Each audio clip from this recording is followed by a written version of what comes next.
Welcome back to Amy Explains. Again, I am Amy Fox. And this week, Tien Neo EMS asks, what do trans actors bring that is unique to your toolcraft technique?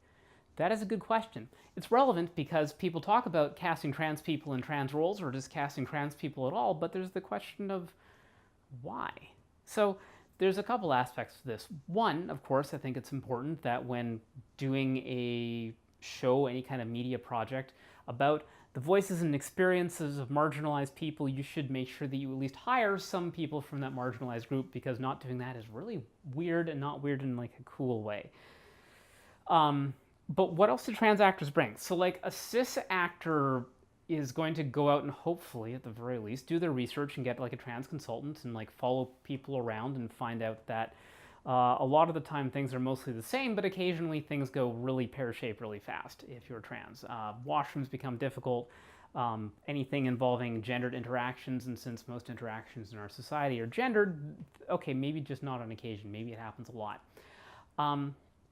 A trans actor doesn't have to do that research. They already know it. They already know it in an incredible amount of depth. They don't have to bring in emotional substitution using the Stanislavski technique. I think about the sad thing, and I remember when my dog died. It's like, I think about being, oh, I am trans. Okay, that was easy, you know?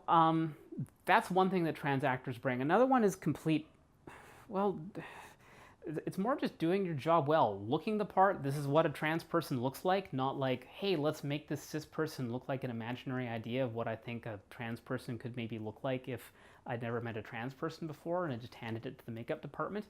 And they're like, oh, what should we do here? We know what trans people look like because there's trans people in the makeup department. Some of them frustrated actors, no doubt. But we have to hand this off as the makeup department to these cis producers who don't know what trans people look like. It just skips all of that crap and gives you a really good performance where the only lies that someone has to come up with is the part about pretending that that script you're reading is actually happening. And all the rest of that groundwork is already done. I think that's really strong. It also helps, by the way, having a trans person in the cast if you're like doing PR stuff, or if you're, like I was saying earlier, trying to, you know, walk the talk. So, those are the reasons. Thank you for tuning in once again to Amy Explains. I'm still Amy Fox. I probably will be next week. Cheers.